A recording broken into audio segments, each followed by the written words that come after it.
Sure.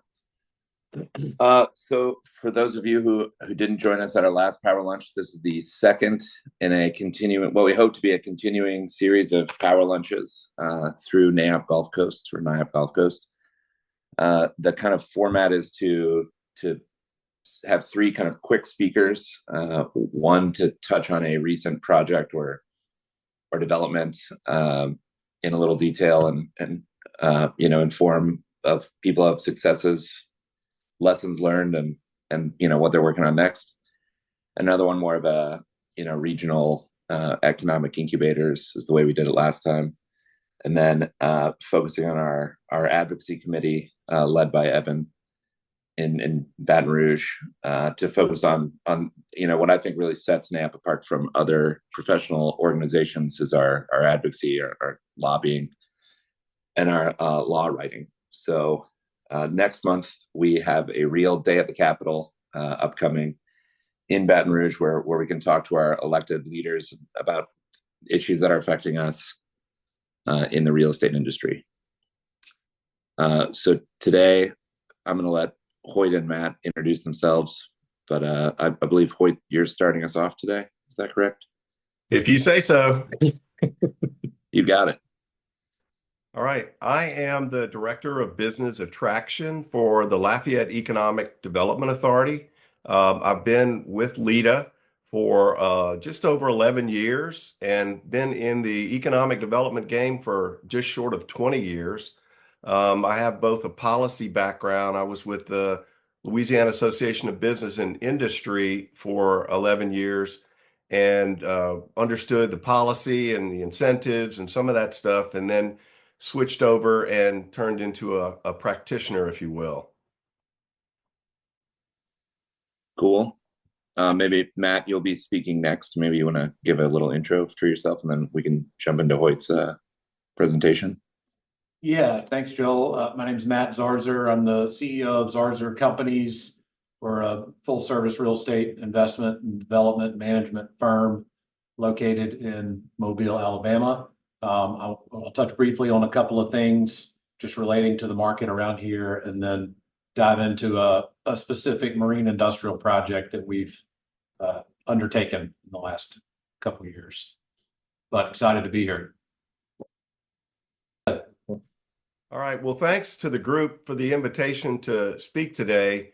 What I'm going to talk to you about is some things that are going on in the national economy, the state economy, and then in the Lafayette, Louisiana area, and then talk about some trends that are going on in the site selection arena. And let me start with the national economy. And I'm happy to report that the national economy is completely free from disruption. Things are running very smoothly. And if you believe that, I have a used Tesla for sale if anyone wants one. That's great. You gotta start out with a joke because it's too funny to not be real. Right. We're dealing with TDS, and I don't mean Trump derangement syndrome. I mean tariff derangement syndrome.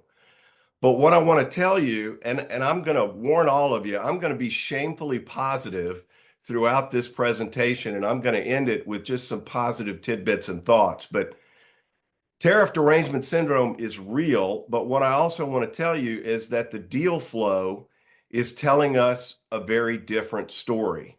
And I'll highlight some of those deals that have been announced both nationally and in the state of Louisiana and in Lafayette as well. And what I want to tell you is it's not time to panic. There are some bumps in the road and it's going to get bumpy. We're only 4 months into the year of 2025, and we've witnessed probably more disruption and uncertainty than I've seen in the last 4 years. But onshoring is real, and it is happening at currently what I would describe as a frenetic pace.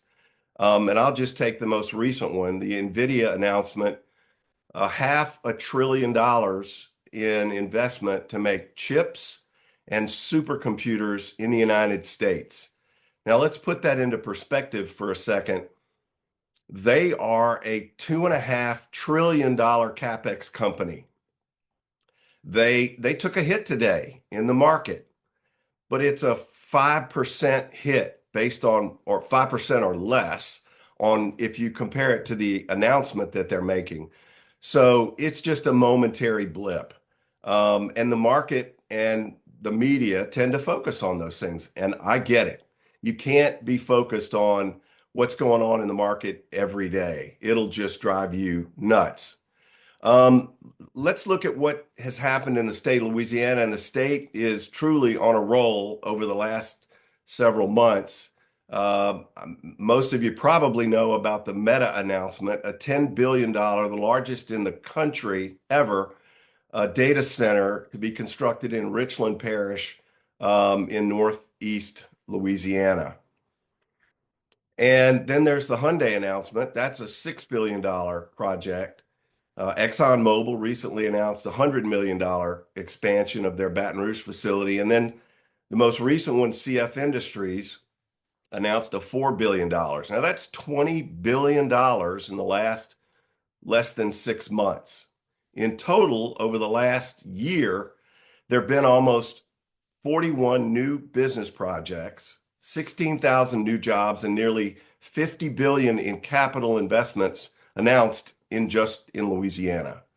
So that should kind of put things into a framework that the economy is rugged and it's strong and it is growing. And I will tell you that the Lafayette economy is also growing. And it's highlighted most recently by an announcement that Lafayette is the fastest growing parish in the state in 2024, while the rest of the state continues to suffer some outmigration. Lafayette was the fastest growing parish last year and is the only parish to show consistent population growth over the past decade. Our unemployment is at 3.7%. That's below the national average and also one of the lowest in the state. Retail sales in Lafayette have grown consistently since 2017. We're over $8.5 billion last year. We enjoy a pretty low cost of living, which makes us an attractive market in the South. And we're home to UL Lafayette, which is an R1 Carnegie Research Designated University. That puts UL Lafayette in the top 3% for research projects in the college arena. And they are one of our staunchest partners when we recruit companies to come to the marketplace. Now, let's take a quick look at what industry sectors are powering that growth. And I'm going to just tell you that what has happened in the last 30 plus years in Lafayette is we've embarked on a very strong effort at diversifying our economy. You know, in the 80s, the buzz phrase was last one out, turn out the lights, because oil and gas had collapsed. Well, we've learned from those mistakes. Those were hard mistakes. But in the time since then, we've diversified around oil and gas, not away from it. And that has led to some interesting and wonderful success for us. The manufacturing sector for Lafayette used to be predominantly dependent on oil and gas. It's not that way anymore. 2 years ago, we recruited a company, Safe Source Direct, which makes PPE. In the height of the pandemic, they partnered with Ochsner Health and decided to build 2 facilities in Lafayette. And at full employment, they'll have between 1,800 and 2,000 employees making domestic produced PPE. Lafayette's also home to Stuller Settings, which is the largest independent jewelry manufacturer in the country, and they continue to grow. They have a 2 million square foot manufacturing facility with over 1,400 employees. And that's just some of the backbone that has grown out of a manufacturing renaissance, again, around oil and gas. The technology sector has grown tremendously. In 2015, we recruited 2 companies, CGI, which is a Canadian company with 80,000 employees, and they brought 400 jobs, and another small software development company called Proficient. And by the end of this year, they'll both be above 1,000 jobs in a sector that really didn't exist in Lafayette. And other technology companies already in the marketplace are growing as well. Healthcare is also growing at an extremely nice pace. Again, Ochsner, Our Lady of Lourdes, and Acadian Companies, which is the largest private ambulatory and ambulance company in the U.S., is located in Lafayette. Tides Medical, which is a revolutionary company that harvests skin tissue for wound care, is doing some fantastic things. And we're home to LHC Group, which is one of the largest home health companies in the U.S. So healthcare has added to that renaissance. Logistics, transportation, and warehousing. We're at the intersection of I-10 and I-49. Amazon located the first large fulfillment center in Lafayette, 1.5 million square feet, 1,200 employees, in the shadows of a FedEx facility that's only 250,000 square feet. So that sector continues to grow as well. And then energy. Oil and gas is still there, and it's going to be there. And we're expecting a strong renaissance, but solar and all things energy, an entire menu of energy projects are locating in Lafayette. First Solar, the largest solar manufacturing module company in the U.S., is locating a facility in New Iberia, and they'll have 1,200 to 1,500 employees under a 2 million square foot facility that's under construction right now. And then aviation aerospace, which is also a sector that grew from around oil and gas. And it's primarily due to helicopter operations. We have PHI International, which is the world's largest private helicopter transportation company, headquartered in Lafayette. And I recruited a small to medium manufacturer of aviation aerospace hydraulics, Westfield Fluid Controls, which supplies companies like Boeing, SpaceX, Blue Origin with very high tolerance equipment that propels those jets and rockets and things of that nature. So that's also a very strong. And then lastly, and it's certainly not a minimum, but retail, entertainment, and tourism. Lafayette punches way above its weight in a lot of ways in terms of retail and tourism. Now, let's segue for a second and talk about some of the trends that are going on in site selection, both nationally and locally. And in a word, power is king. And when I say power, I mean utilities, primarily electric utilities, but with the facilities that are coming and looking for places to locate manufacturing, AI facilities, the data centers, the Meta Center is going to need 2 gigawatts, which I'm certainly not an electrical expert, but that is a massive amount of power. Cloud services company also need a lot of power. Cybersecurity and those growth industries also need a tremendous amount of power. What site selectors are doing these days is they're going directly to the utility providers in the markets first, and they're talking to them. Can you provide the power that we need? And we'll move on to step 2, which is talking to other partners about the project. That's exactly how the Meta project came to fruition. And then secondly, sites. Sites are also extremely important. There's a tremendous need for sites that are certified. You have to have due diligence done on any site that you're going to build on, because companies need the certainty that there's no surprise with where they're going to go. Thirdly, talent pool and training opportunities, educational opportunities.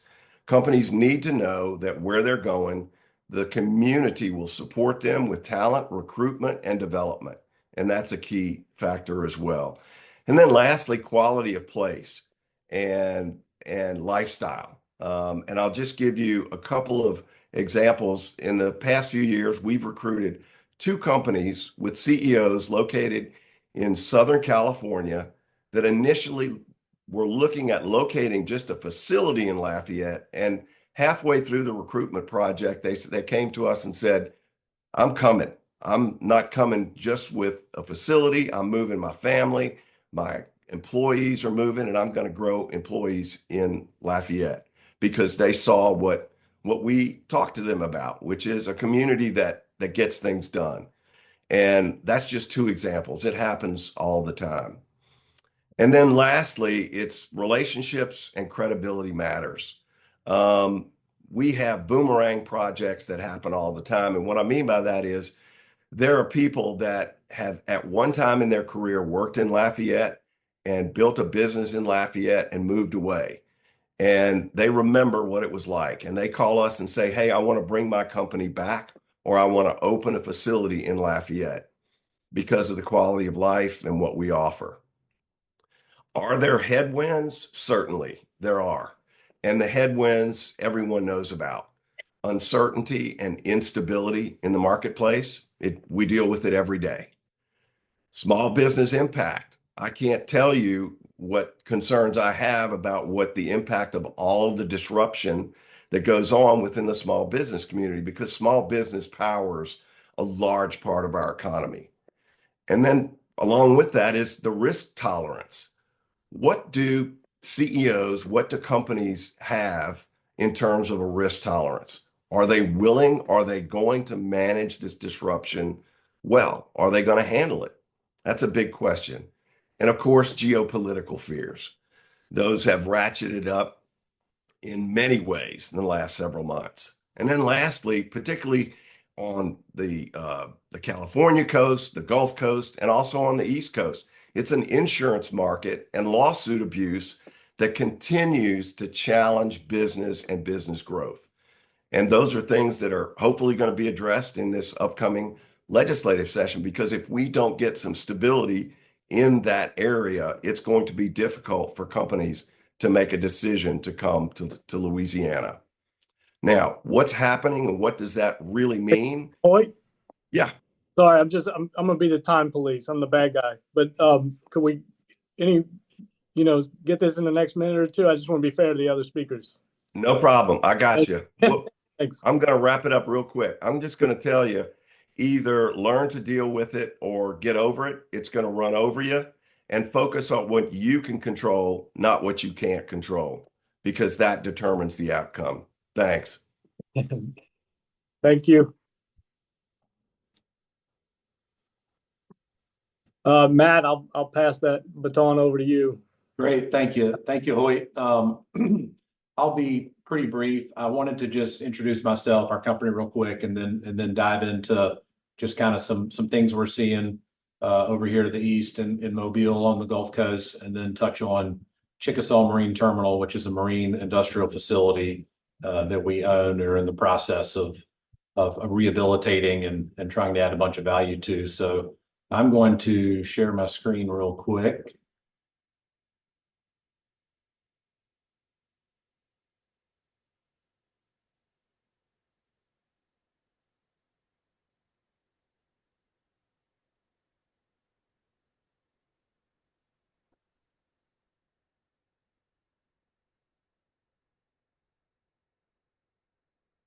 All right, so our firm was founded in 2018, and really we say we're a full service real estate investment firm. We have kind of our main investment arm, and then we have within that a management arm and then a development arm. My colleague Nathan Handmaker, who's on this call today, does a great job of presiding over the management company, and within that arm, we manage about 2 million square feet of real estate in the area of all sectors. On an investment level, we own about half of that, so about 1 million square feet. You can see the classes we target and the markets we target. We've really tried to stay pretty close to home on any acquisitions we've pursued, just so that we can leverage relationship capital and knowledge capital, and having a good understanding of what's going on within the market right now. We don't really want to venture out. We've seen a lot of good opportunity right in and around us. So certainly bullish on this area. I think in particular, I would have to say in the industrial space, we got a couple of great things going on from a tailwind perspective. The Aeroplex, we're now the 4th largest aircraft manufacturer in the world, Mobile, Alabama. Not many people realize that. And then also we're home to the 2nd fastest growing port in the US. And so, with that, we've certainly taken a keen interest in pursuing industrial opportunity, whether it be acquisition, ground up development. which is starting to become a little easier and perhaps a little more imminent. But one property that we put in the crosshairs about 2 years ago was Chickasaw Marine Terminal, and this facility is a unique facility just north of the Port of Mobile, as you can see in the background in this, what I've got up on the screen right now. So this is a marine industrial facility. We've got traditional warehouse buildings on it, one of which is a fabrication facility that has overhead cranes in it, which is highly sought after within our area. And then we've also got 2,000 feet of waterfront piers. So we've got a south pier, we've got a north pier. This facility is about 80 years old. This was originally Liberty Shipbuilding facility back in World War II. And we approached this with putting the gloves on, putting the hard hat on. This is going to be a value add opportunity. But that's just kind of where we had to try to find opportunity with where the market's been the last couple of years. And it's offered us the unique opportunity to really kind of see what the demand is, not only for industrial, but also be listening closely on the waterfront. And we've spent about $1 million so far repairing some roofs, repairing some piers, and we started to have some lease up activity from different users. And this flyer I've got up right now, we've actually engaged Colliers. They've got some port specialists. Patrick happens to be on this call as well.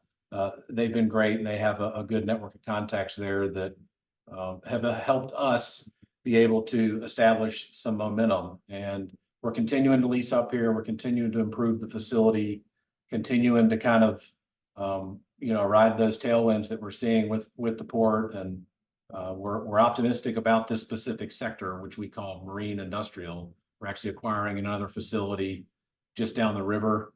It's a kind of a sector we knew nothing about, and are trying to get smarter and smarter as we go. But it's something we're very bullish on, and would certainly be interested in pursuing more opportunities like this. If anybody has any ideas on that matter, or any potential users, we would welcome the opportunity to chat about that. So again, that's who we are.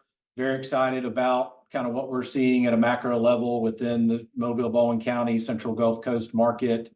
We like to tell people, when you think of South Alabama, think of us.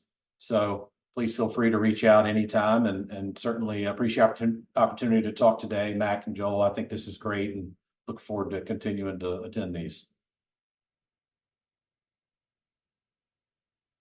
Thank you, Matt and Hoyt.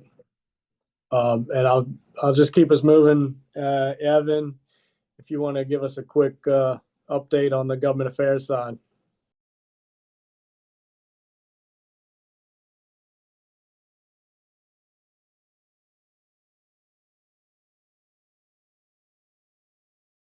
But with that said, if there's anyone on this call who says, look, this is something we need to get behind, we need to focus on, and we need to work on, please let me know.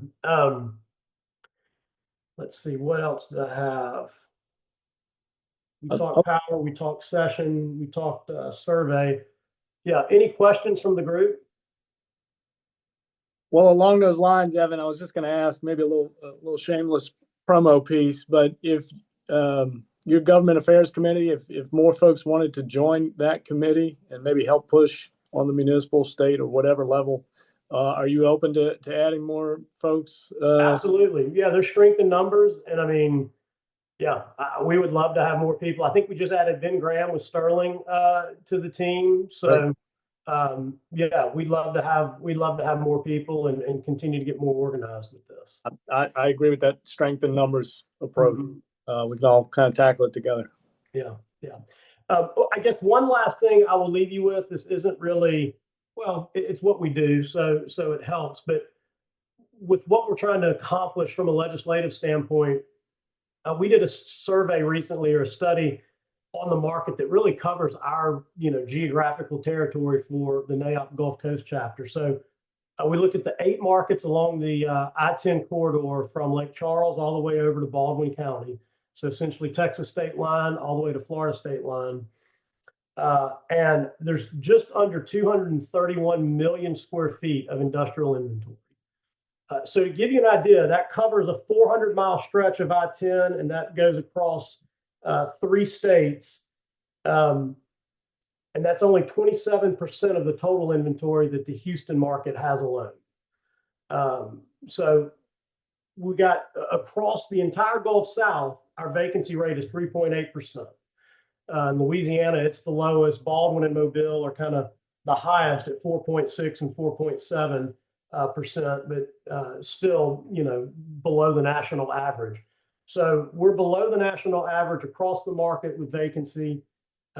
There's need for more development, I would say, across the region, and legislation that is, that facilitates that, and I guess promotes that sort of development is really what we're about. So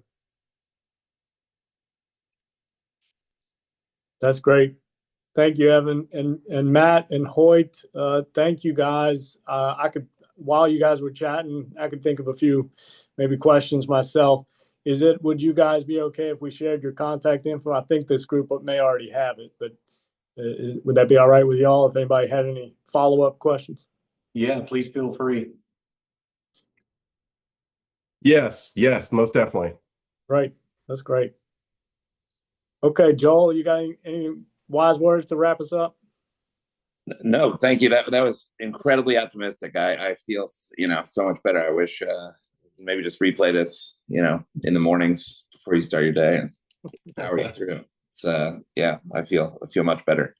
And hope you guys can keep coming back out for more power lunches. 3rd Wednesday on the even number month, so super easy to remember. And we've got some great programming coming down this pipeline too, of next Thursday morning, I believe, or next Wednesday morning in Gretna, a day at the Capitol, golf tournament coming up in Mobile on May 9th. Exciting stuff. So stay tuned.